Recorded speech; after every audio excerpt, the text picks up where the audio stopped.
एक बार एक बहुत बड़ा नेता एक साधु के छोटे से आश्रम में गया। वह साधु के बारे में बहुत सुना था, तो उसके मन में आया कि मैं एक बार जा करके देखता हूँ कि लोग उसकी इतनी तारीफ क्यों करते हैं। जब वह उस आश्रम में गया तो वहां पर एक छोटा सा कमरा था जहां पर एक कालीन बिछा हुआ था। वहां पर कुछ लोग नीचे बैठे हुए थे और साधु जी सामने बैठे हुए थे। कुछ सवाल जवाब चल रहा था। वह नेता उस आश्रम में आया और उस नेता के साथ में 4 बॉडीगार्ड भी थे और उसकी यह आदत थी कि जहां पर भी वह जाता था लोग अपनी जगह से खड़े हो जाते थे और उसकी तरफ देखते थे, हाथ जोड़ते थे और सर झुकाते थे। लेकिन यहाँ पर ऐसा कुछ भी नहीं हुआ। साधु व्यस्त होने के कारण उसकी तरफ देखा तक नहीं। तभी नेता को लगा कि यह मेरी बेइज्जती है और वह इस बात से गुस्सा हो गया। नेता ने थोड़ा गुस्से से साधु की बात को बीच में काटते हुए कहा कि मैं आपसे कुछ कहना चाहता हूँ। साधु ने उसकी तरफ देखा और बोला, आप थोड़ी देर रुकिए, पहले मैं इनके सवाल का जवाब दे दूं, उसके बाद मैं आपसे बात करता हूं। तब तक आप अगर चाहे तो आप बैठ सकते हैं।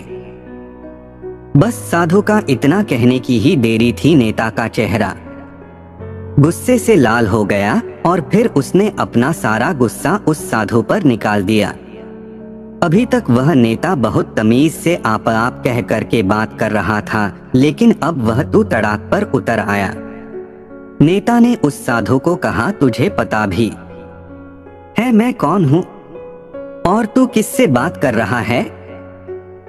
साधु ने उसकी तरफ देखा और कहा, मुझे इससे कोई फर्क नहीं पड़ता है कि आप कौन हैं, लेकिन आप जो कोई भी है, अगर आप चाहते हैं कि मैं आपके सवाल का जवाब दूं या आपसे बात करूं तो आपको कुछ देर रुकना होगा। और साधु कि यह कहते हैं नेता गुस्से से पागल हो गया और वही सबके सामने चीखने चिल्लाने लग गया। अब मैं तुझे तेरी असली औकात दिखाऊंगा। तूने मुझसे पंगा ले करके ठीक नहीं किया। तुझे पता भी है मैं तेरे बारे में क्या सोचता हूँ। साधु ने फिर से नेता की तरफ देखा और बड़े ही प्रेम से कहा कि मुझे इससे कोई फर्क नहीं पड़ता कि आप मेरे बारे में क्या सोचते हैं। आप जो चाहे वह मेरे बारे में सोच सकते हैं। फिर नेता ने उससे कहा कि तू चाहे सुनना चाहता है या नहीं, लेकिन मैं तुझे यही सबके सामने बताऊंगा कि मैं तेरे बारे में क्या सोचता हूँ। तू कोई साधु नहीं है, तू एक बहुत ही घटिया इंसान है। तू एक ढोंगी है, पाखंडी है और यहाँ पर जितने भी लोग बैठे हैं उन सबको बेवकूफ बना रहा है। तेरा बस एक ही मकसद है, इन लोगों की जेब में जितना भी पैसा है वह सब तेरे पास में आ जाए। तू अपने फायदे के लिए इन लोगों का इस्तेमाल कर रहा है और अब मैं तुझे नहीं छोड़ने वाला हूँ। पूरी दुनिया के सामने तेरा पर्दाफाश करके रहूंगा। लेकिन उसके इतना बोलने के बाद भी हल्की सी मुस्कान उस साधु के चेहरे पर बनी ही रही। यह देखकर वह और भी तिलमिला गया और उसने कहा, अब बहुत हो गया। अब मैं यहाँ 1 मिनट भी नहीं रुकने वाला, लेकिन अभी भी तेरे पास मौका है। अगर मुझसे माफी मांगनी है या मुझसे कुछ कहना है तो कह सकते हो। इतना सब होने के बाद भी साधु के चेहरे पर एक मुस्कान थी और वह बिल्कुल शांत था। और फिर उन्होंने अपनी आंखें बंद करी और फिर साधु ने अपनी आंखें खोली, हाथ जोड़े और कहा कि मुझे आपसे कोई गिला शिकवा नहीं है।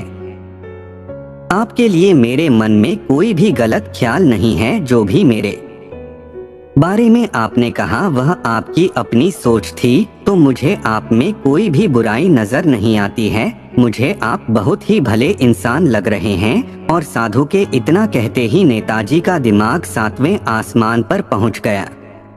उसके चेहरे पर एक अजीब सी खुशी थी, क्योंकि उस साधु ने वही कहा जो बाकी सब लोग उस नेता को कहते हैं। और वह खुशी खुशी उस आश्रम से अपने घर की तरफ चला गया और जाकर के अपने पिताजी के साथ में बैठ गया।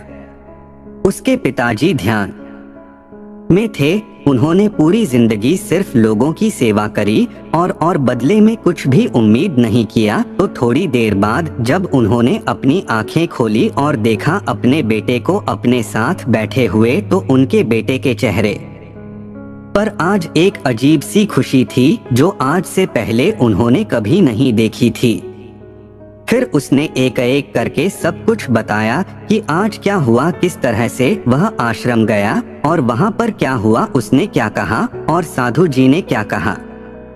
जब उसके पिताजी ने पूरी बात सुनी तो थोड़ा सा मुस्कुराए और अपने बेटे को देख करके बोले कि उन्होंने तुम्हारी तारीफ नहीं करी, क्योंकि उन्होंने वह नहीं कहा कि जो तुम हो, उन्होंने वह कहा कि जो वह खुद है, और तुमने जो भी कुछ उनको कहा वो नहीं कहा कि जो वो है, बल्कि तुमने वह कहा जो तुम खुद हो। यही बात वेदों में भी कही गई है, यथा दृष्टि तथा सृष्टि। यह दुनिया तुम्हें वैसी नहीं दिखती जैसी यह दुनिया है, यह दुनिया वैसी दिखती है तुम्हें जैसे तुम खुद हो। जिसकी नजर जैसी है उसके लिए यह दुनिया वैसी ही है। तो अगर तुम अपनी दुनिया को बदलना चाहते हो तो उसका सिर्फ एक तरीका है, अपनी नजर को बदलो।